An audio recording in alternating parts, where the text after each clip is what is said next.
In the middle of the awards ceremony, Jungkook did mention anyone in his speech. He just looked at Jimin and said, "You're the reason I survived."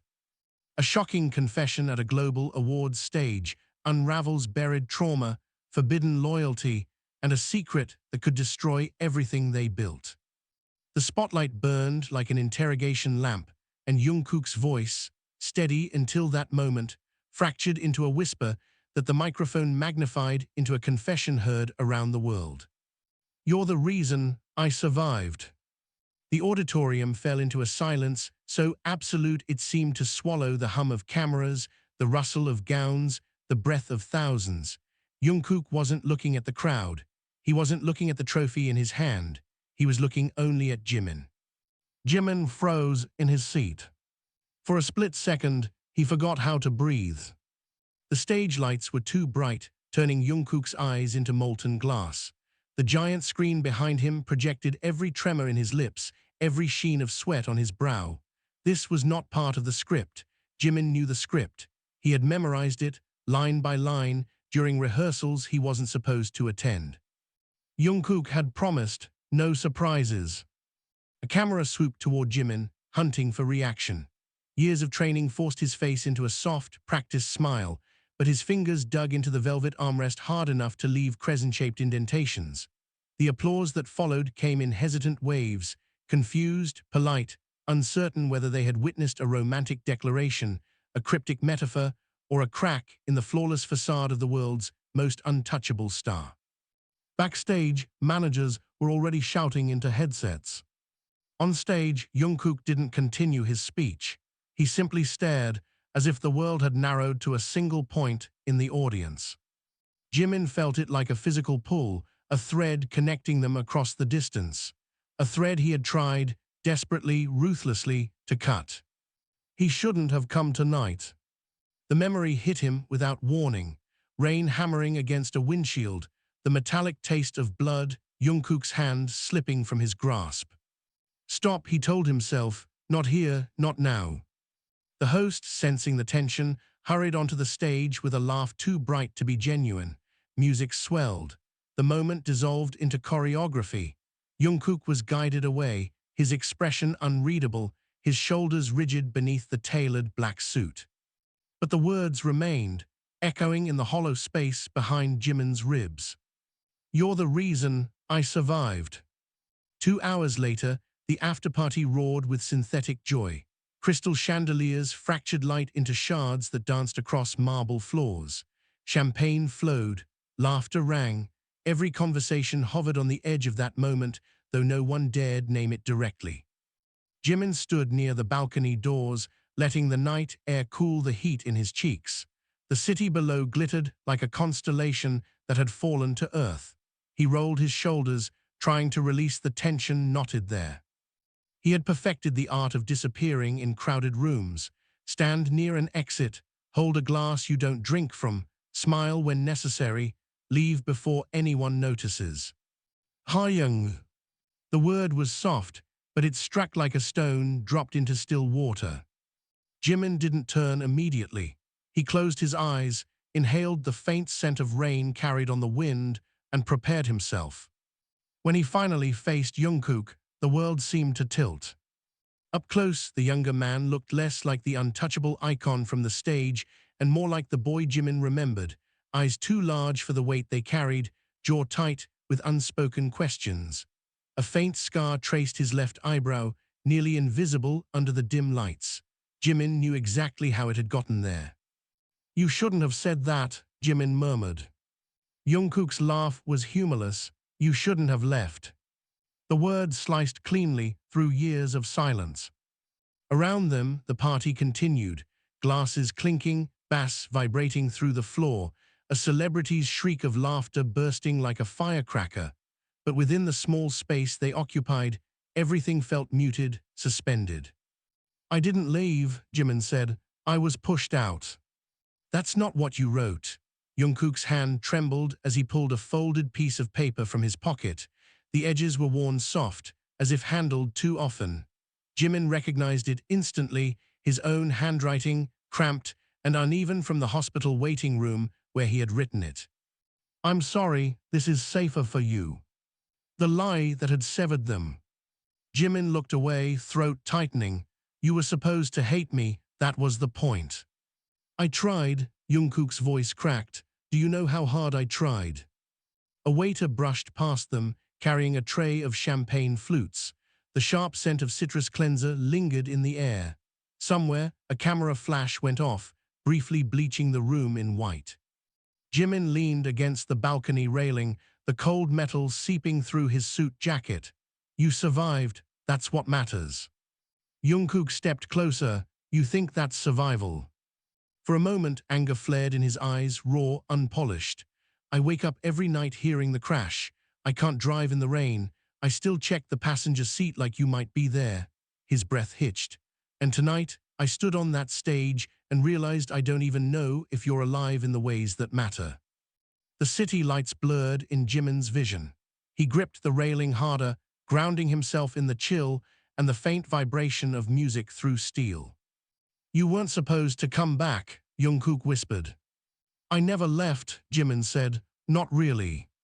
That was the truth he had buried beneath contracts, distance, and carefully constructed indifference. He had watched from shadows, from news feeds, from behind tinted windows. He had memorized Jungkook's smiles and catalogued the ones that didn't reach his eyes. He had stayed away because staying close meant danger. Because the crash hadn't been an accident. Jimin swallowed the words before they could surface. Not yet, not here. Jungkook studied him, searching for something, an apology, a confession, a reason. Then why did you look at me like a stranger tonight? Because if I didn't, Jimin said softly, I would have run to you, and I can't afford to do that again. The silence between them stretched, taut as wire. From inside the ballroom, someone called Jungkook's name, a manager, urgent, insistent. Jungkook didn't move. You don't get to decide what I can afford. Before Jimin could respond, a sharp popping sound echoed from below, like a tire bursting or a firecracker too close. The crowd near the balcony doors stirred, murmurs rippling outward. Security radios crackled to life. Jimin's body reacted before his mind could catch up. His gaze snapped to the street below. A black sedan idled at the curb, engine running, windows tinted opaque. The rear door was slightly ajar. His pulse thundered in his ears. Not here, not tonight. Jimin, Jungkook followed his line of sight. What's wrong? The sedan's door closed. Jimin felt the past surge forward, cold and relentless. The screech of tires, shattering glass, the smell of gasoline and rain. He had spent years convincing himself it was over, that distance had been enough to protect Jungkook from whatever had hunted them that night. But the thread had never been cut. Stay inside, Jimin said, already stepping back from the balcony. Whatever happens, don't come after me. Jungkook grabbed his wrist. The contact sent a jolt through both of them, no more disappearing. Jimin hesitated, torn between instinct and promise, between fear and the fragile, dangerous hope in Jungkook's eyes. Down on the street, the sedan's engine revved. The past had found them. And this time, running might not be enough. The elevator doors hadn't even finished closing when Jungkook slammed his palm against the emergency stop, jolting the cabin into a shuddering halt between floors. Explain now. The fluorescent lights above them flickered, casting their reflections in fractured panels along the mirrored walls. Jimin's pulse was still racing from the sight of the sedan, from the old instinct screaming run, but Jungkook's grip on his wrist was unyielding, warm, real, impossible to ignore. You're going to cause a scene, Jimin said, trying to keep his voice steady. I already did. Jungkook's eyes were dark, a storm barely contained. On stage, in front of millions, so don't talk to me about scenes. The confined space hummed with electrical tension. Somewhere above them, machinery groaned. The party's bass thudded faintly through steel and concrete, like a distant heartbeat. You saw the car, Jimin said quietly. I saw you panic. Jungkook stepped closer. You parked Jimin, The man who can perform in front of stadiums without blinking looked like you seen a ghost. Jimin let out a shaky breath. Not a ghost, a reminder. Of what? The word cracked like a whip. Jimin searched Jungkook's face, the anger, the hurt, the desperate need for truth.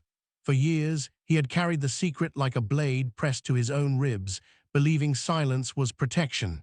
But silence had carved its own wounds. The crash wasn't an accident, he said.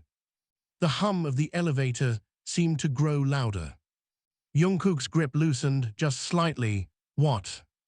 That night, Jimin continued, forcing the words past the tightness in his throat, the truck didn't lose control. It accelerated. It aimed. Jungkook stared at him, disbelief warring with memory, rain streaking the windshield, headlights blinding, the sickening crunch of metal folding into itself. You're saying someone tried to kill us? Jungkook's voice dropped to a whisper. Not us, Jimin said, you. The silence that followed was suffocating. Jungkook shook his head, backing into the mirrored wall. No, I was nobody then, we both were.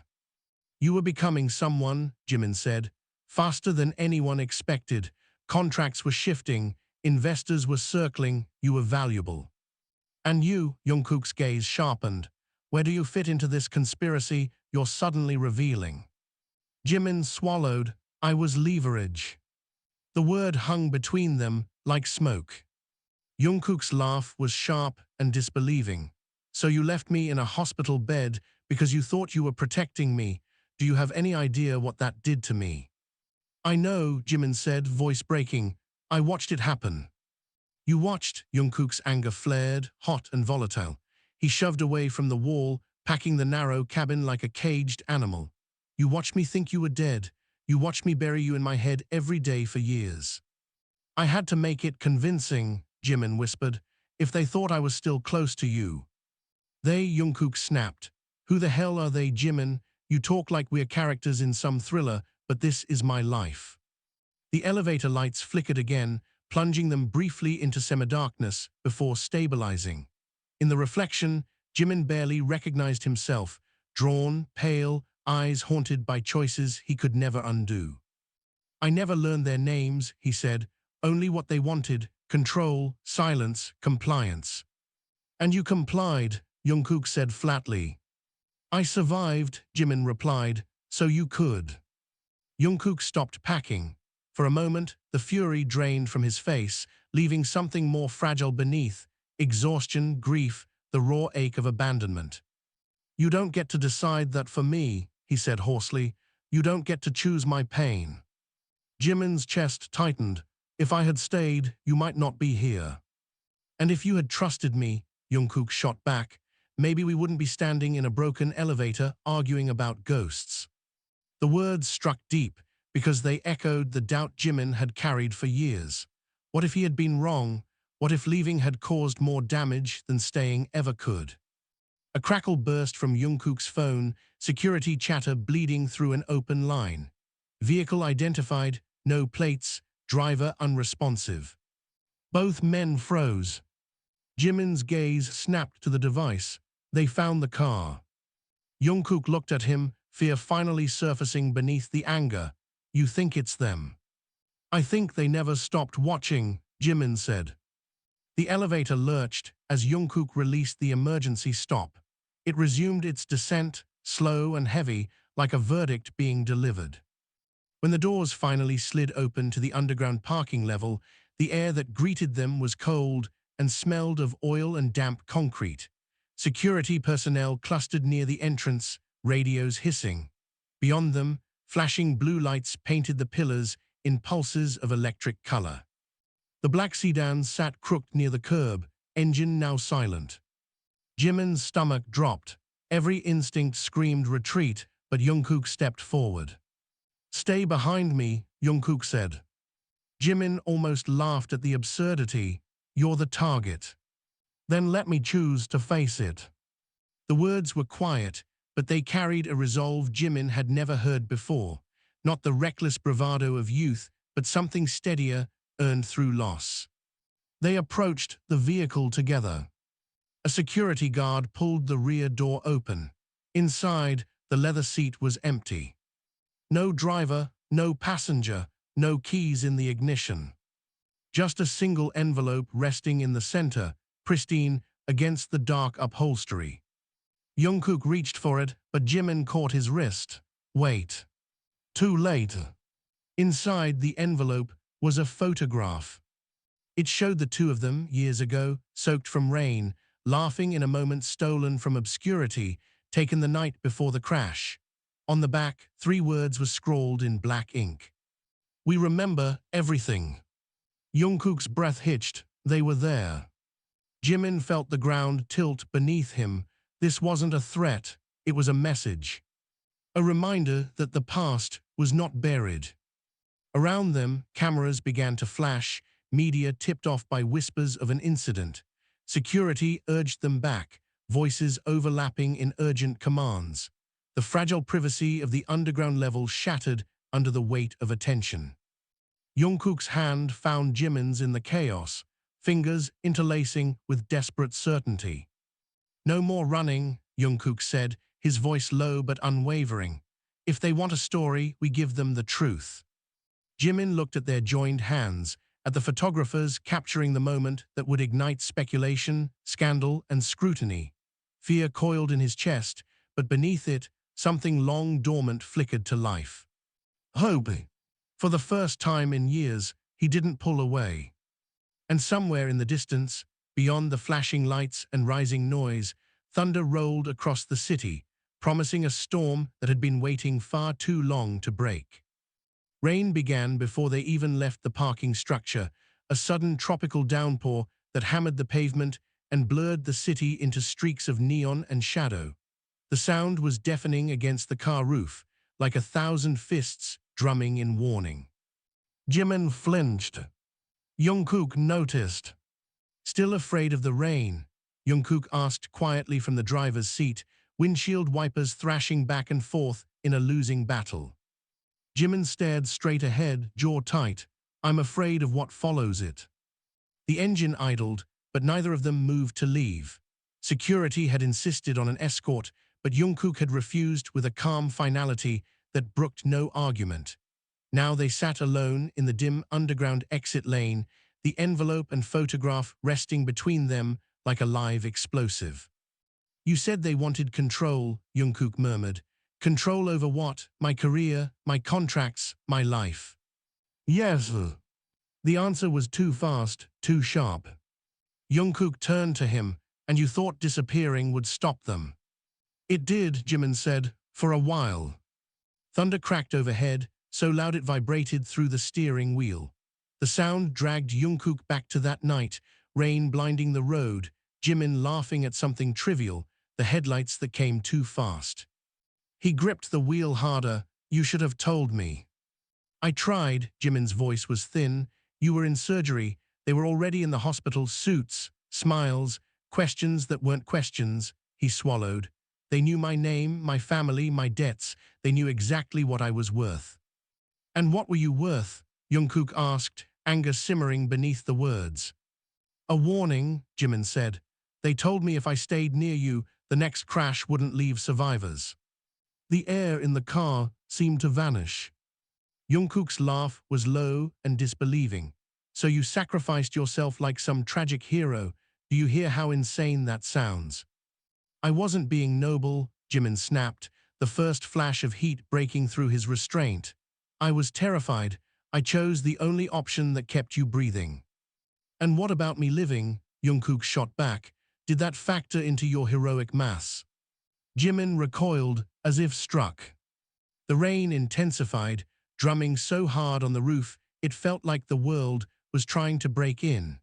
Headlights from passing cars smeared across the windshield in ghostly ribbons. I watched you from a distance, Jimin whispered. Every interview, every performance, every time you forced a smile when they asked about me. You think I didn't see that? Jungkook's hands trembled. Then you know I died anyway.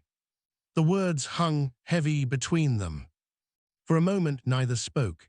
The rain softened slightly, shifting from violent assault to steady cascade. The city's hum crept back in, sirens in the distance, tires hissing over wet asphalt, the low rumble of thunder retreating. Jungkook picked up the photograph again, staring at the captured version of themselves, carefree, soaked, alive in a way that felt foreign now. They were close enough to take this, he said. Why wait years to show us? Because you're untouchable now, Jimin said. Fame is armor, influence is leverage. If they move against you publicly, it becomes a scandal, a liability. Then why now? Jimin hesitated. Because you said my name on that stage without saying it, because you made people look at me again. The realization settled like ice in Jungkook's veins. So this is my fault. No, Jimin turned to him, eyes fierce. This is their choice. Don't you dare take responsibility for monsters. Jungkook held his gaze. You still love me. It wasn't a question. Jimin's breath hitched. The rain, the storm, the threats, none of it felt as dangerous as that sentence. You don't get to ask that, Jimin said, but his voice lacked conviction. I'm not asking. Jungkook leaned closer, eyes searching, relentless. I'm stating the obvious. You don't watch someone for years if you've stopped loving them. Jimin's composure cracked. Love isn't enough when it paints a target on your back. Maybe it is, Jungkook said softly. Maybe it's the only thing that ever was. The confession hovered between them, fragile and explosive. A sudden glare of headlights flooded the car interior. Both men turned instinctively. A large SUV had pulled up behind them, engine growling, beams too bright, too deliberate. Jimin's heart slammed against his ribs. Don't move. The SUV didn't honk, didn't pass. It just sat there, lights blinding. Jungkook's fingers tightened on the steering wheel. You think it's them? I think they want us to know they're here. The SUV's driver door opened. A man stepped out, umbrella unfurling with mechanical precision. He wore a dark suit despite the rain, his posture immaculate, movements unhurried. He approached their car like a guest, arriving for a scheduled meeting. Jungkook's pulse roared in his ears. Stay here, he said, already reaching for the door handle. Jimin grabbed his arm. Don't be stupid, that's what they want. The man stopped a few feet from the hood, rain cascading off the umbrella's edges. He didn't try to open the door. Instead, he raised one gloved hand and tapped twice on the windshield. A polite knock. Jimin's breath turned shallow. He knows we'll look. The man lowered his hand and spoke, his voice inaudible through the glass, but his lips forming careful, deliberate words. We can help you. Jungkook stared. Help us with what? Control, Jimin said bitterly. They always offer control. The man reached into his coat and produced another envelope, placing it gently on the hood. The rain soaked it instantly, ink beginning to blade through the paper. Then he turned and walked back to the SUV. No threats, no violence, just an offer. The SUV pulled away, disappearing into the rain-slick street as if it had never been there. For several seconds, neither of them moved. Then Jungkook opened the door and stepped into the downpour before Jimin could stop him. Jungkook. Rain drenched him instantly, plastering his hair to his forehead as he retrieved the envelope from the hood. By the time he climbed back inside, the paper was half dissolved, ink smeared into dark veins across the surface. He opened it carefully. Inside was a single card, protected by plastic. An address.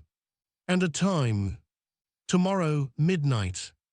Jimin stared at it, dread coiling in his stomach. It's a trap. Of course it is, Jungkook said. Thunder rolled again, closer this time, rattling the windows. Jimin shook his head. We don't go. Jungkook looked at him, rainwater still dripping from his jaw, eyes blazing with something reckless and resolute. We go, he said, because I'm done living like prey. Jimin's voice broke. You could die. Jungkook reached across the console, his wet hand finding Jimin's, fingers threading together with quiet certainty. I almost did, he said, And you decided my life for me, not this time. The rain softened, the storm shifting into a steady whisper against the car. Jimin looked at their joined hands, at the address that promised answers or ruin, at the man he had loved enough to leave, and realized the choice he had feared for years was no longer his alone to make. For the first time since the crash, they were standing on the same side of the unknown. And the night ahead was waiting. Midnight arrived like a verdict.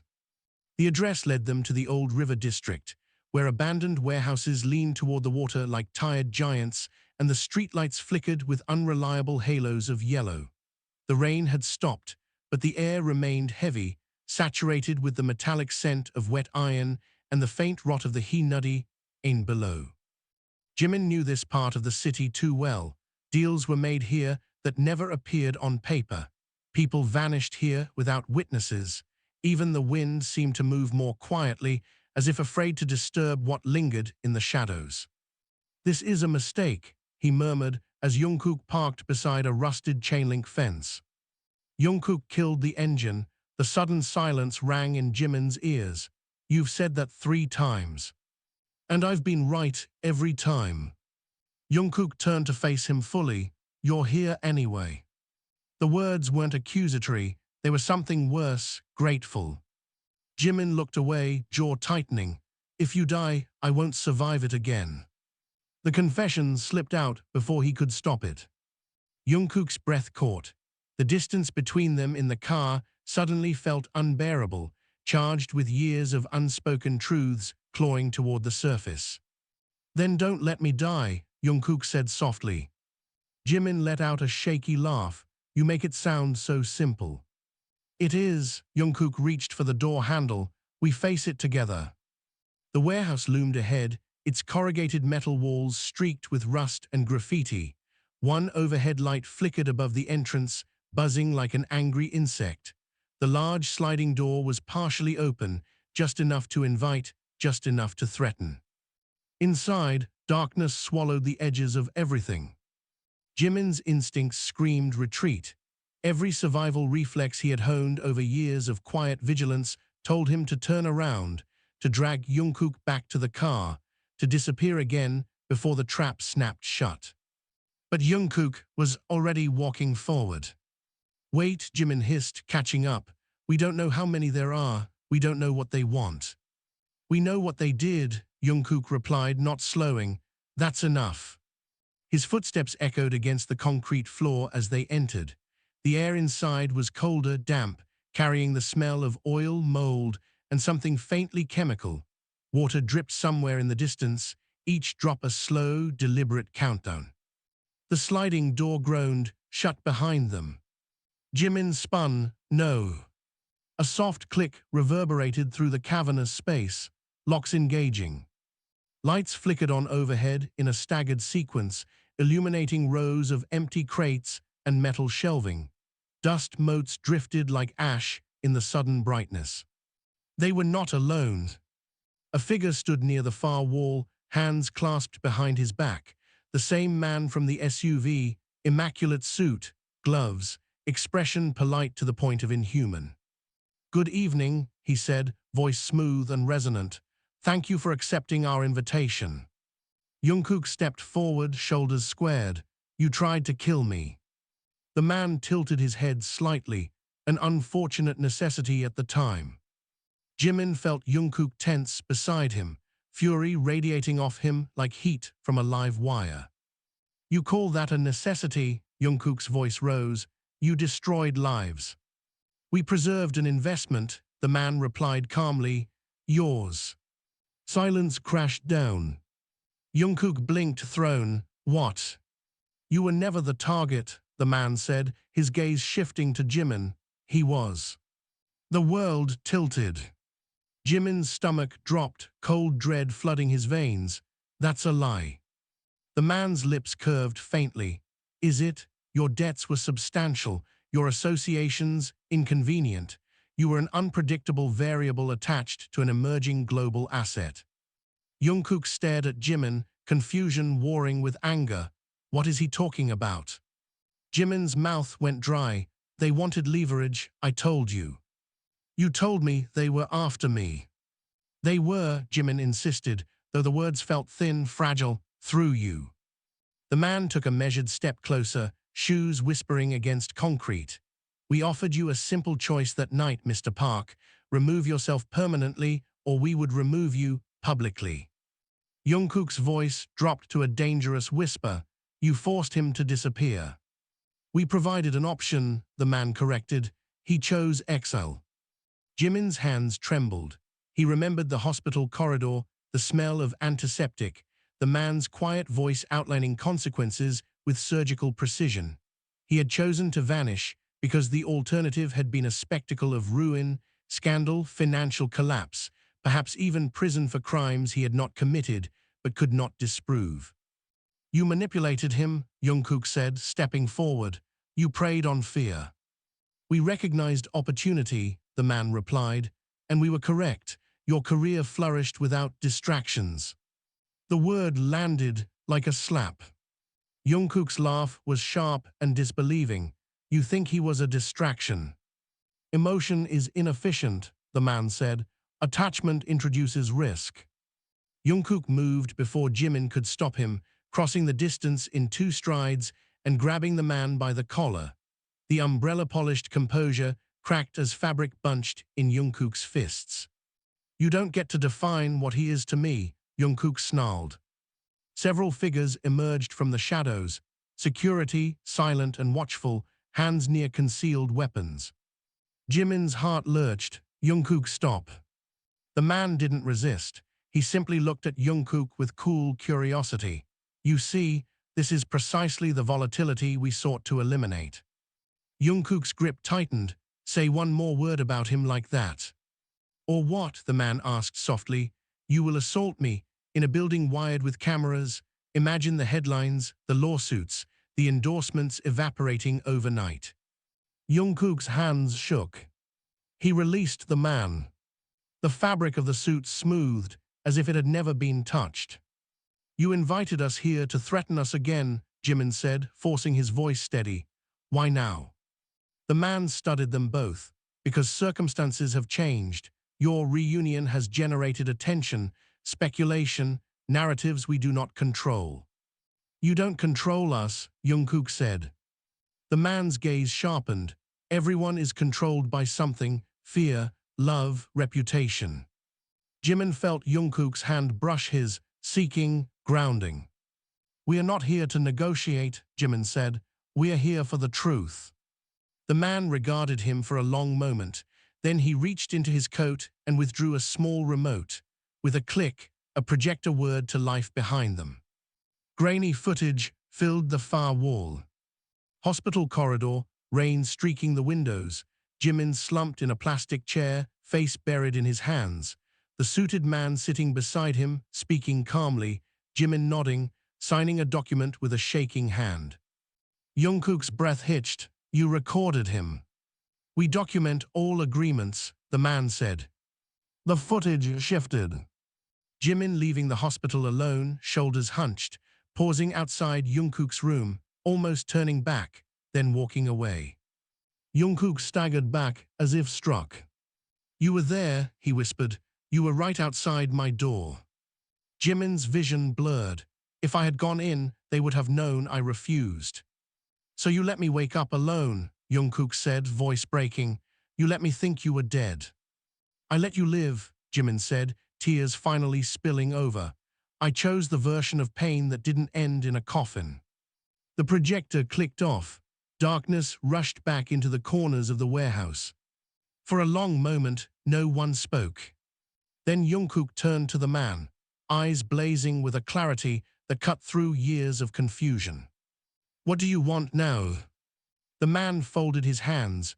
A renewal of terms, public distance, no further declarations. Jungkook laughed, a sound edged with something wild. You think you can still dictate that? You stand to lose everything, the man replied evenly. Contracts contain morality clauses, investors fear instability, scandal spreads faster than truth. Jungkook stepped closer to Jimin, their shoulders touching, then let it spread. Jimin turned to him, panic flaring. Jungkook. I meant what I said on that stage, Jungkook continued, voice steady. He is the reason I survived, not just the crash, everything after. If that truth costs me endorsements, so be it. The warehouse seemed to hold its breath. Jimin stared at him, heart pounding, torn between terror and an overwhelming surge of emotion he had buried for years. You don't understand what they can do. I do, Jungkook said. They can take money, titles, opportunities, but they don't get to take you again. The words shattered something inside Jimin, a wall he had built brick by brick, lie by lie, to keep Jungkook safe at the cost of his own existence. The man in the suit watched them, expression unreadable. You are making a catastrophic miscalculation. Or, Jungkook said, lacing his fingers through Jimin's with deliberate defiance, we're making the first honest decision of our lives. Camera's words softly in the rafters. The man sighed, almost regretful. Very well, you have chosen visibility. He turned away.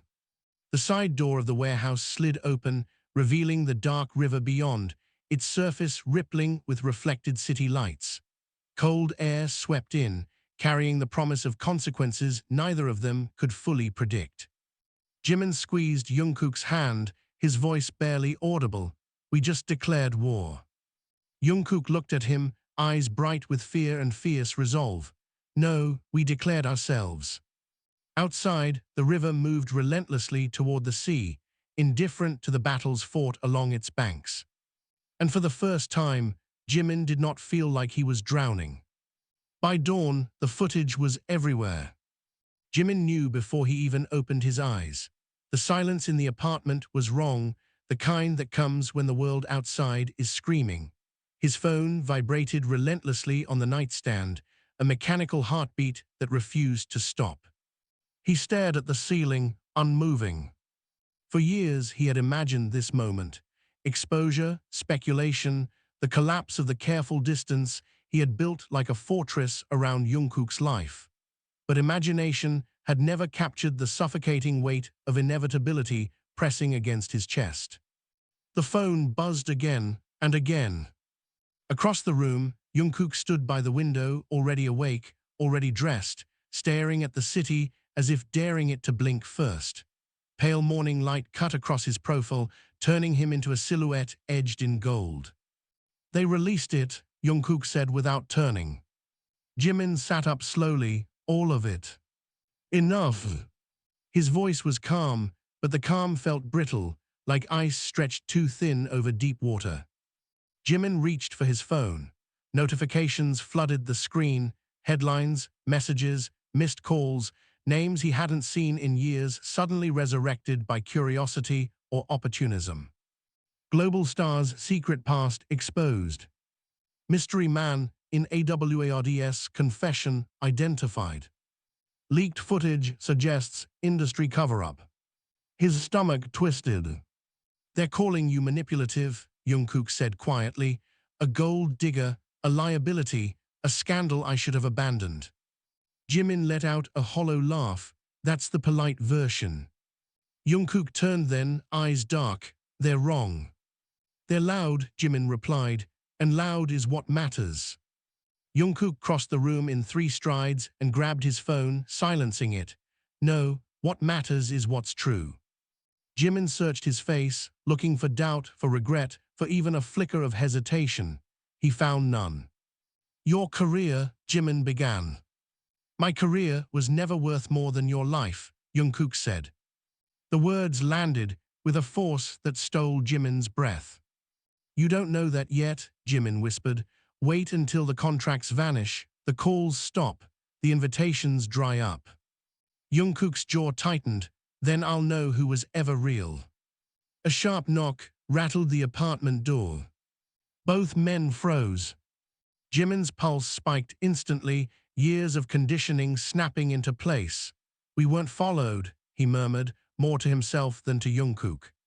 Another knock, louder this time. Jungkook moved toward the door. Wait, Jimin said, grabbing his arm. We check first. He approached cautiously, peering through the peephole. Not suits, not security. A woman stood in the hallway, hair damp from the morning mist, eyes sharp with barely contained urgency. Jimin's breath caught. Yuna, he whispered. Jungkook frowned. You know her.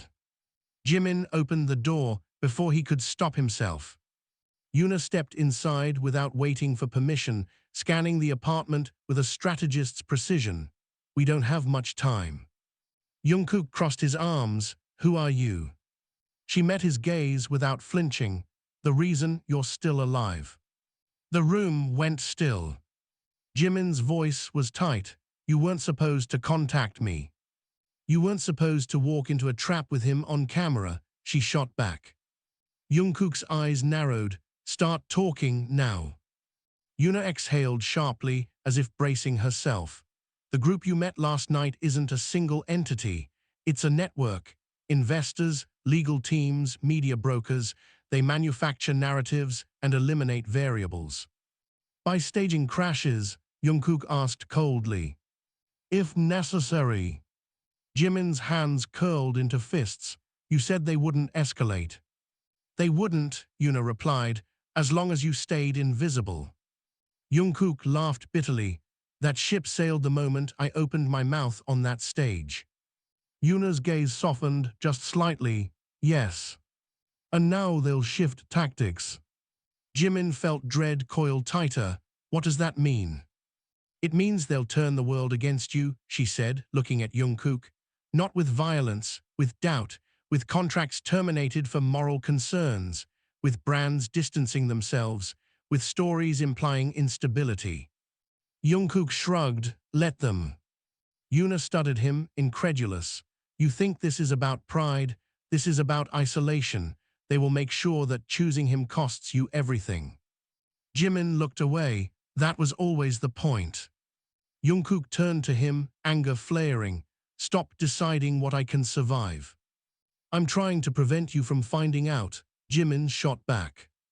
The words hung between them, raw and electric. Yuna watched them like someone observing a live wire sparking dangerously close to water. You're wasting time. They've already contacted 3 major sponsors. 2 have frozen negotiations.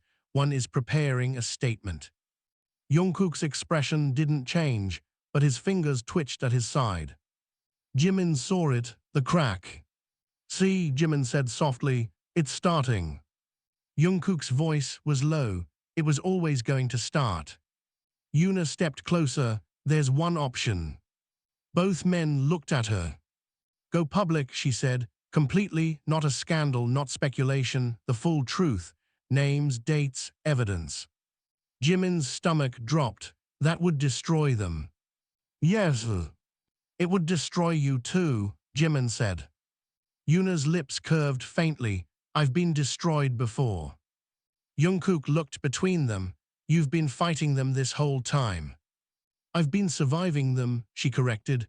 Fighting requires allies. Silence filled the room. Jimin shook his head. If we go public, they'll retaliate, not with trucks, with lawsuits, with criminal charges fabricated from thin air. They'll bury us in courtrooms until we suffocate. Jungkook met his gaze. Then we suffocate together. The simplicity of it broke something inside Jimin. You say that now, he whispered, but when the world calls you a liar, when they say I used you, when they rewrite us into something ugly. Jungkook stepped closer, close enough that Jimin could see the faint tremor in his lashes. They've already done that, and I'm still here. Yuna watched them, something like respect flickering across her face. There's more. Jimin braced himself. What?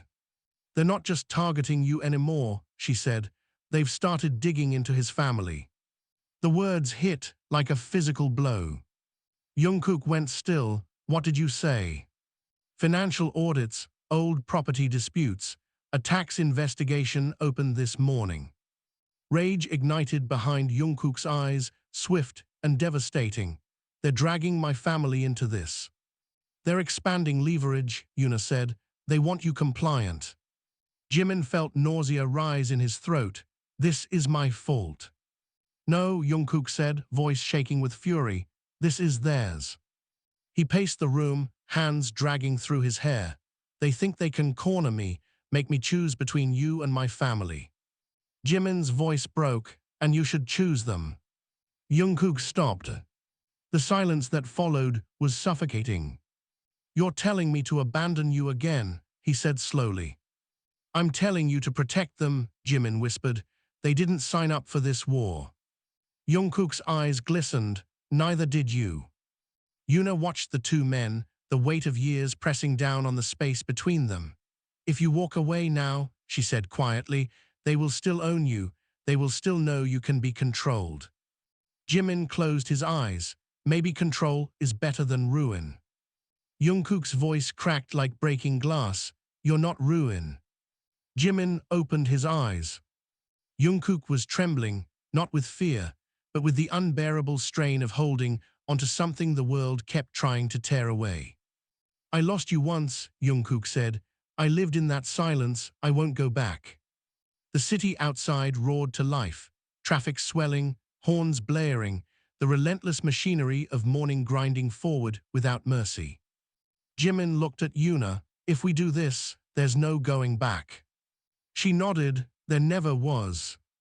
Jungkook reached for Jimin's hand, his grip warm, unyielding. We tell the truth.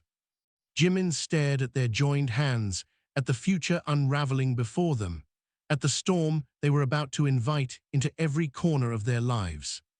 For years, he had believed survival meant disappearance. Now, standing in the harsh light of morning with the world sharpening its knives, he realized survival might mean something far more terrifying. Being sane. The press conference was not planned. It was declared. By noon, every major network had set up outside the building, satellite vans choking the street, reporters shouting questions into a wall of security that looked increasingly fragile against the tidal force of public hunger. Microphones with logos from half the world pointed toward the entrance like weapons. Inside, the air felt thinner. Jimin stood in the hallway outside the conference room, palms damp, heart hammering so loudly he was certain the cameras would hear it once he stepped into the lights. He could smell coffee gone cold, printer ink, the faint citrus of industrial cleaner, mundane details clashing violently with the magnitude of what they were about to do. You can still walk away, he said, not looking at Jungkook. Jungkook adjusted the cuffs of his shirt with deliberate calm. You keep offering me exits. I keep hopping, you'll take one. Jungkook turned to him. If I leave, they win. If I stay silent, they write the story for us. If I deny you, I deny myself. His voice softened. Why do you think I called this conference? Jimin swallowed. To burn everything down. To stop running, Jungkook corrected. Yuna stepped into the hallway, phone pressed to her ear. They're already speculating about a breakup statement, she said, ending the call. If you don't control the narrative in the next 5 minutes, you lose it. Jungkook gave a single nod. Jimin's chest tightened. Once we step in there, there's no version of this that stays private. Jungkook's gaze was steady. You were never a secret to me. The words landed with quiet devastation. A staff member opened the conference room doors. The roar of voices surged instantly, questions hurled like stones, camera shutters snapping in rapid fire, lights glaring with merciless intensity. Jimin flinched. Jungkook's hand found his at his side, fingers brushing in silent reassurance before separating as they stepped into the storm. The room exploded. Is the leaked footage authentic? Are you in a romantic relationship? Did your management cover up an attempted murder? Are you being investigated for fraud? The questions overlapped, collided, multiplied. Jungkook took his seat at the table, posture straight, expression composed but unyielding. Jimin sat beside him, every muscle coiled, acutely aware of the cameras dissecting his every breath. Yuna stood off to the side, a silent sentinel. Jungkook leaned toward the microphone. The feedback whines sliced through the chaos. The room fell into a strained, electric quiet. My name is Jungkook, he began, voice steady. and everything you've seen in the past 24 hours is real. The silence deepened, heavy with anticipation. The footage from the hospital, the threats, the attempts to control my career through fear, they happened. He paused, jaw tightening, and the man sitting beside me did not manipulate me, he saved my life. A ripple moved through the crowd, shock, disbelief, the collective intake of breath. Jimin stared straight ahead, hands trembling beneath the table. A reporter stood. Are you saying there was a coordinated effort to remove him from your life? Yes. By whom? Jungkook's gaze flicked briefly to Yuna, then back to the room. A network of investors and media brokers who believed emotional attachment made me a liability. Murmurs erupted. Another reporter called out, do you have proof? Yuna stepped forward, placing a folder on the table. Documents, financial trails, recorded communications, copies will be distributed. The room exploded again, louder, more chaotic. Jimin's pulse roared in his ears. This was it, the point of no return. A voice cut through the noise. Mr. Park, why did you leave him in the hospital? The question hit like a blade. Jimin leaned toward the microphone. For a moment, no sound came out. He forced air into his lungs. Because I was told, he said slowly, that if I stayed, he would die. The room went still. I was shown evidence, Jimin continued, voice shaking but growing stronger with each word. Debts fabricated in my name, legal charges prepared in advance, a narrative ready to destroy him through me. He swallowed. They gave me a choice, disappear or watch his life collapse under scandals they would manufacture.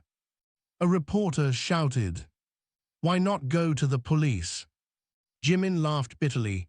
With what? Anonymous threats, documents they could disavow, they controlled the narrative, they still do. Jungkook turned to him, eyes bright with unshed tears. You should have trusted me. Jimin met his gaze. I trusted your future more than your feelings. The raw honesty hung between them, painfully intimate in a room full of strangers. Another question came, sharp and relentless. Are you confirming a romantic relationship? The room leaned forward as one. Jimin's breath hitched. Jungkook didn't hesitate. Yes. The word detonated. Voices erupted, camera flashes blinding, the air thick with shouted questions. Jimin's heart slammed against his ribs. He turned to Jungkook, panic, and something dangerously close to relief colliding in his chest. You didn't have to. I did, Jungkook said softly. I'm done letting them define us. A reporter shouted, do you understand the impact this will have on your career in conservative markets? Jungkook's expression hardened. If my authenticity is a liability, then the system was never built to sustain me. Another voice, are you prepared for the financial consequences? Jungkook glanced at Jimin, then back at the crowd. I'm prepared to live without lies. Jimin felt tears blur his vision. For years, he had been the shadow, the risk, the thing to be erased. And now, under the harshest lights imaginable, Jungkook was choosing him, publicly, irrevocably. The doors at the back of the room burst open. Suits entered. Not security, not media. The man from the warehouse walked in, umbrella absent, composure intact. Conversations faltered, confusion rippling through the press. Yuna's posture stiffened. They're early, she murmured. Jungkook's gaze locked on the man. You really thought we'd stay quiet? The man smiled faintly.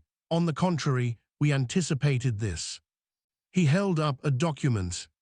An injunction, he announced, filed this morning, alleging defamation, breach of contract, and dissemination of proprietary information. Effective immediately, you are prohibited from further public statements on these matters. The room erupted into stunned chaos. Jimin's blood ran cold. They're trying to silence us legally. Jungkook's hands curled into fists. They can't erase the truth. They can bury it, Yuna said, scanning the document, and bankrupt you in the process. The man's gaze moved to Jimin. You were offered anonymity, protection, you chose spectacle. Jimin stood, chair scraping loudly against the floor. You tried to erase me. We tried to contain damage, the man corrected. Jungkook rose beside him. You don't get to decide who's damage. The man's eyes hardened, then prepared to lose everything. Silence fell, thick and suffocating. Jungkook reached for Jimin's hand in full view of every camera, every reporter, every lens transmitting their defiance to the world. Then we lose it together, he said. The shutters screamed. In that blinding storm of light, with lawsuits looming and reputations teetering on a knife's edge, Jimin realized the most terrifying truth of all. He was no longer alone in the fall. And somehow, that made the ground feel less certain, and the sky impossibly within reach. The injunction hit the news before they even left the building. By the time Jungkook and Jimin were ushered through a side exit, the crowd outside had doubled, reporters shouting over one another, phones held high like torches in a modern witch hunt. Someone screamed Jungkook's name. Someone else shouted Jimin with a venom that cut through the noise. Traitor! Opportunist! Tell the truth! The words collided, contradictory and cruel. Security formed a tight barrier, getting them toward a waiting vehicle. The air smelled of overheated engines, damp fabric, and the sharp metallic tang of fear. Jimin kept his head down. He had known this was coming. He had rehearsed it in nightmares. But the reality, the sheer volume of judgment pressing in from all sides, made his chest feel hollowed out. Jungkook's hand brushed the small of his back, steadying him as they moved. The touch was brief, almost invisible, but it anchored Jimin more effectively than the wall of guards. Inside the car, the door slammed shut, muting the chaos to a distant roar. For a moment, neither spoke. Then Jungkook laughed. It wasn't humor. It was the sound of a man standing at the edge of a cliff and realizing the fall had already begun. Well, he said hoarsely, that escalated. Jimin stared at his hands. They were still trembling. They're going to destroy you. They're trying, Jungkook corrected. There's a difference. Yuna, seated across from them, scanned her tablet with ruthless focus. 3 sponsors terminated contracts within the last hour. 2 more issued statements of concern. Stock in your primary endorsement partner dropped 4% after the conference. Jimin closed his eyes. Each word felt like a nail sealing a coffin he had built with his own choices. Jungkook exhaled slowly, and the fans. Yuna hesitated. Say it, Jungkook said. Divided, she replied, loudly. Some are praising your honesty, others believe the narrative that you've been manipulated. Jimin let out a hollow sound. Of course they do. Jungkook's gaze snapped to him. You're not the villain here. I'm the easiest one to blame, Jimin said. I'm the variable, the outsider, the one who disappeared and came back with a scandal attached. Jungkook leaned forward, voice low and fierce. You came back because I asked you to. I came back because you never stopped needing someone to blame. Jimin shot back before he could stop himself. The words hung in the air, sharp and irreversible. Jungkook recoiled slightly, as if struck. Is that what you think? Jimin's throat tightened. I think you needed a reason for the pain, and I was convenient. Yuna looked between them, tension crackling like exposed wiring. This isn't the time. No, Jungkook said, eyes locked on Jimin. It's exactly the time, because if we're burning our lives down, we don't do it with lies still standing. Jimin felt the car closing in around him, the air too thin. Fine, you want honesty, I hated you for surviving.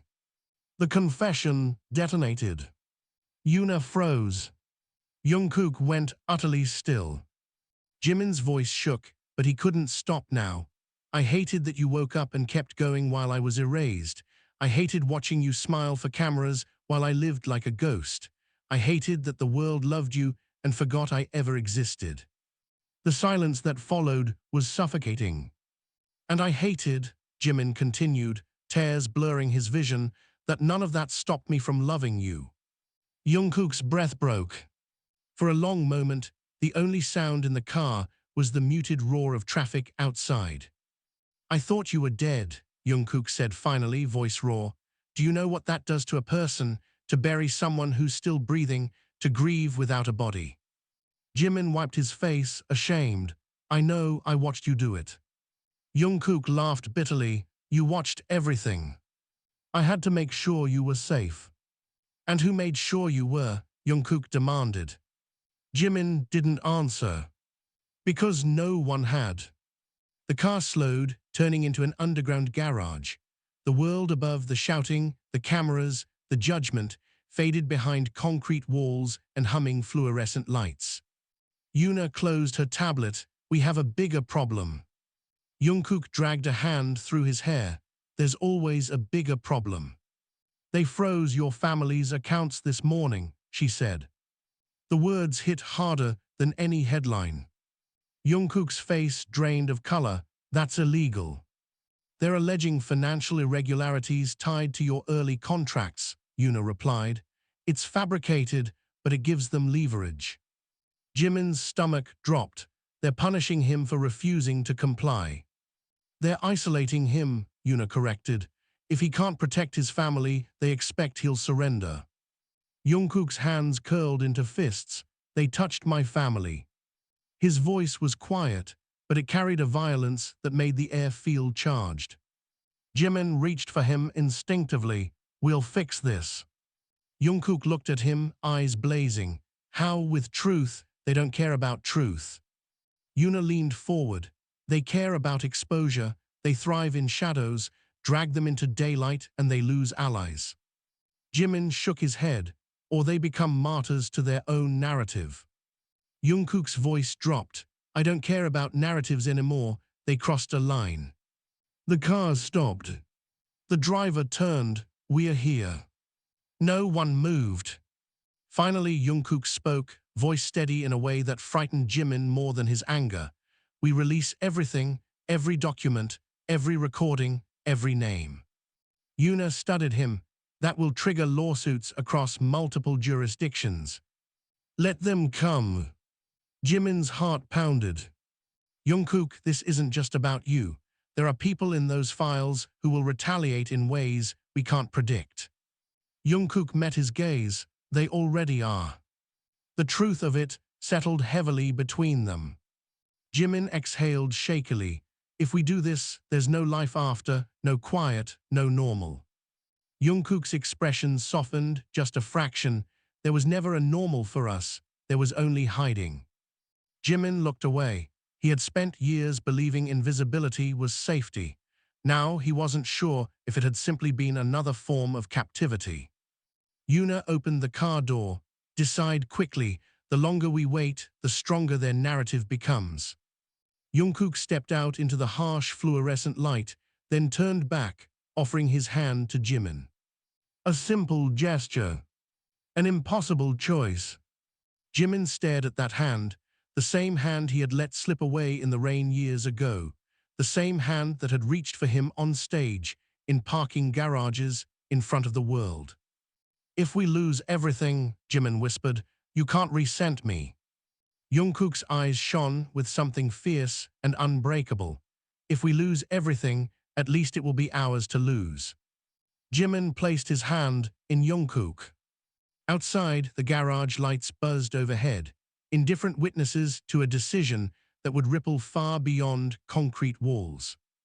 And as they walked forward together, the weight of the coming storm pressed down, but for the first time, it did not feel like something they had to outrun. It felt like something they were ready to face. The night ended not with a bang, but with a silence so heavy it felt like the world itself was holding its breath. Rain pressed against the windows in relentless sheets, blurring the city lights into streaks of gold and crimson. Inside the dim apartment, no one moved. The argument that had erupted hours earlier, sharp, merciless, and laced with truths no one had dared to speak before, still lingered in the air like smoke after a fire. Elena stood by the window, arms wrapped around herself, her reflection fractured by the glass.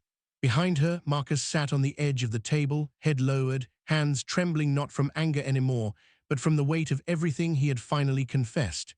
Betrayals, secrets, the deal that had put them all in danger, the lie that had started it all.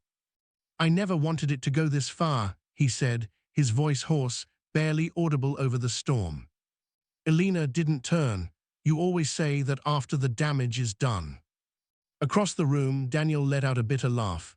"Damage? You call this damage? This is a collapse. You didn't just break trust, Marcus, you weaponized it." Marcus looked up, eyes glassy. "I was trying to protect you." "By selling us out," Daniel shot back, stepping forward. "By making us targets." The words hit like gunshots. Elena finally turned, her face pale but resolute. "Stop," she said, and the single word cut through the room with more force than their shouting ever had. "All of you, we can't undo what's been done. We can only decide what happens next." Thunder rolled overhead, rattling the walls. For a moment, no one spoke. Marcus slid off the table, standing unsteadily. "Then decide," he whispered. "If you want me gone, I'll go." The offer hung between them, fragile and terrifying. Daniel's jaw tightened. He wanted to say yes. Elena could see it in his eyes, the fury, the betrayal, the desire to erase Marcus from their lives and cauterize the wound. But she also saw something else: exhaustion, the kind that comes from fighting too long, from carrying anger like armor until it becomes too heavy to stand. "We are already broken," Elena said quietly. "Driving him away won't fix that." Daniel turned to her. "So we just forgive him?" "No," she replied. "We live with the truth, and we decide whether we are strong enough to rebuild."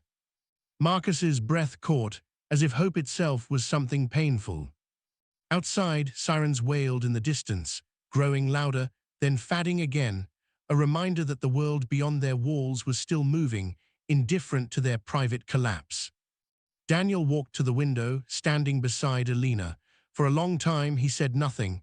Then, finally, "If we do this, if we try to rebuild, there are no more secrets, ever." Marcus nodded immediately, tears slipping down his face. No more secrets. Elena studied him, searching for the man she had once trusted without question. He was still there, buried beneath fear, bad choices, and desperate mistakes, but unmistakably there. "This is the last chance," she said. "I know," Marcus whispered. The storm began to ease, the rain softening into a steady whisper. In the quiet that followed, the three of them stood together, not healed, not whole, but no longer tearing each other apart. It wasn't forgiveness, it wasn't redemption. It was a beginning. And for the first time since the truth had surfaced, the silence in the room no longer felt like the end of everything, but the fragile, uncertain promise of what might still be saved.